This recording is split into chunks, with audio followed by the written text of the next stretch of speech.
I told him I would never leave. I meant it. I really meant it.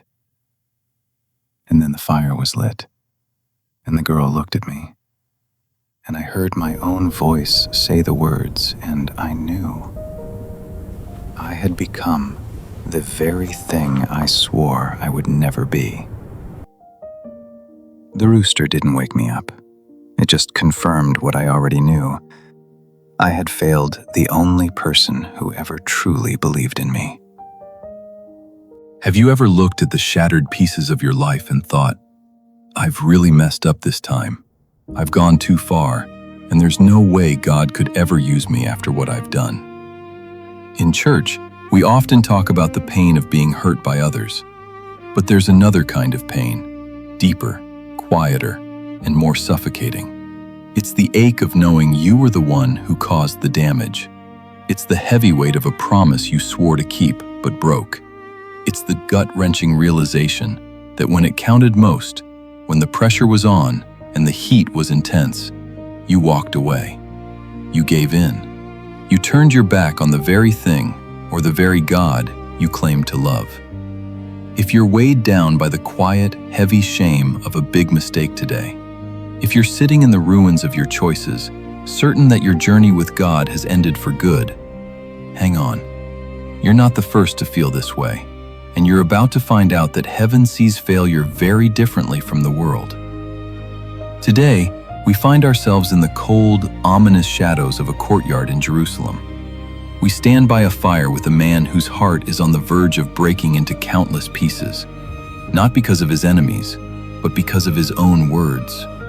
His name is Peter. His story isn't just a historical record of a well-known disciple. It's the ultimate guide to how God can transform our worst failures into something meaningful. By the time we're done, you'll realize that your biggest mistake isn't the end of your purpose. You'll see that God doesn't throw away what's broken. He mends it. And often, the very place you stumbled the hardest is exactly where He's getting ready to use you the most. The night is bitterly cold, and the air in Jerusalem is heavy with tension, betrayal, and violence. Jesus has been taken into custody, and the disciples have fled into the shadows like frightened sheep. Yet Peter trails from afar, slipping quietly into the high priest's courtyard, hoping to go unnoticed. He huddles by a charcoal fire, surrounded by those determined to condemn his teacher. Just a few hours earlier, Peter had looked Jesus in the eye and made a bold, heartfelt promise. Even if everyone else falls away, I won't. I'm ready to go with you to prison and even to death. And he meant every word of it. The rush of adrenaline fades, and the weight of the Roman cross settles heavily. In the flickering firelight, a servant girl studies him and says, "You were with him." Panic grips Peter's chest. "I don't know what you're talking about," he says, trying to deflect. Not long after, someone else points him out, and Peter denies it again. About an hour later, the pressure reaches its peak. They pick up his Galilean accent, press him harder, and Peter, the rock, the leader, the one who once walked on water, completely unravels. He starts cursing and, "I do not know the man." At that very moment, the sharp cry of a rooster cuts through the cold night air. Luke's gospel captures what happened next in one heartbreaking sentence. The Lord turned and looked straight at Peter. Picture being in Peter's place for a moment. That gut-wrenching instant when Jesus doesn't shout or accuse, he simply turns and looks at him. And in that look, Peter sees it all. His pride, his fear, the collapse of the man he thought he was. Scripture says Peter went outside and wept bitterly. And it wasn't the quiet kind of crying. It was the raw, chest-hollowing sobs that leave you breathless and on your knees, crushed under the weight of your own failure. For 3 days, as Jesus lay in the tomb, Peter was trapped in a tomb of shame in his own mind, replaying the betrayal over and over. I'm a fraud. I'm a coward. I walked with him, saw the miracles, ate at his table, and when it mattered most, I denied even knowing him. I'm done. We've all been there, sitting in the wreckage of a decision we can't undo, convinced the world has written us off. And Peter likely believed it too, until Mary came running with news of the empty tomb. He ran, not out of confidence, but out of desperate hope that maybe the story wasn't over. He thought failure had the last word, but he was about to find out that grace speaks louder than any rooster's crow. Meet Ross, our modern-day Peter. He was the guy everyone at church admired, a youth leader, a loving husband, the one you called when you needed prayer.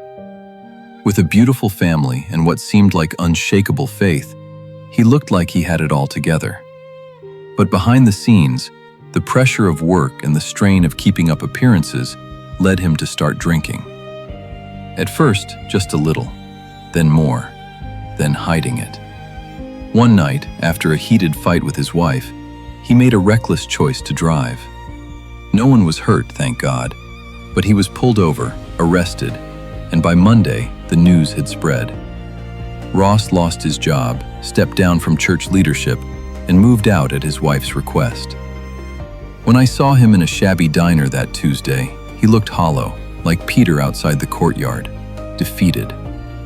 Staring into his coffee, he said, "I blew it. I ruined my marriage. I embarrassed my kids. I brought shame to the church. God can't use me anymore. I'm disqualified. I'm just done." He believed his worst moment defined him, that his story was over, and all that was left was to fade quietly into the background. But what Ross didn't realize, just like Peter, was that God is in the business of resurrection, not only of bodies, but of broken callings. Here's the powerful truth about how God deals with our failures. After Jesus rose from the dead, he didn't call Peter in for a scolding or demand an apology. Instead, he met him on a beach in Galilee, cooking breakfast over a charcoal fire, the same kind of fire at which Peter had denied him. Then he asked one question 3 times. "Peter, do you love me?" 3 denials, 3 affirmations. Jesus wasn't shaming Peter. He was removing the shame, returning to the breaking point and restoring what was broken. Then came the words that upend human ideas of disqualification. "Feed my sheep." Jesus didn't just forgive Peter, he restored and recommissioned him, telling him to get back to work. Failure is simply an event, not a defining aspect of who you are. The opponent aims to make you believe you're irreparable and trapped in darkness, but God does not look to your past when determining your future. The blood of Jesus not only covers your errors, but also prepares you for restoration and to be of use in his vineyard once more. Often, the very place where you've experienced pain becomes the foundation for God's empowerment to bring healing to others. I'm not sure who among us needs to hear this today, but I offer it directly to your heart. To the individual bearing a burdensome secret, to the one who unintentionally wrecked their marriage, to the person who has veered away from their purpose, and to those who compromise their integrity and believe it is irrevocably lost. You are not disqualified.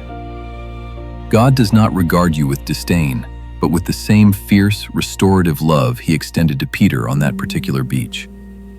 The fire has already been ignited, and breakfast is prepared. He merely awaits your return to the shore. Stop allowing your worst moments to define your identity. Yes, you have failed, and yes, the failure was significant. But God's grace surpasses even your greatest errors. You may be fractured, yet you remain chosen, and the world requires the best version of you, one that has been humbled, restored, and ignited by grace. It is time to cleanse yourself, rise from the ruins, and re-engage with your calling. Let us come together in prayer. Our Heavenly Father, we approach you today with burdened hearts. We confess our shortcomings, the promises we've broken, the compromises we've made in tough times, and the ways we've denied you through our words, actions, and even our silence. The weight of shame presses heavily upon us. Yet, we choose to trust that your grace outweighs our failures. For everyone feeling unworthy, Lord, meet them right where they are and quiet the voice of the accuser who says their story has ended. Give us the courage to bring our brokenness before you. Help us emerge from hiding, no longer defined by our lowest moments. Mend the broken parts of our faith, renew our joy, and send us out once more to serve in your kingdom. We trust you're not finished with us yet. We love you, Lord, and ask for strength to serve your flock. In the restorative, healing, and magnificent name of Jesus Christ, we pray. Amen. If you felt God's presence touching your heart today, kindly subscribe to this channel. Remember, you are not alone. See you next time.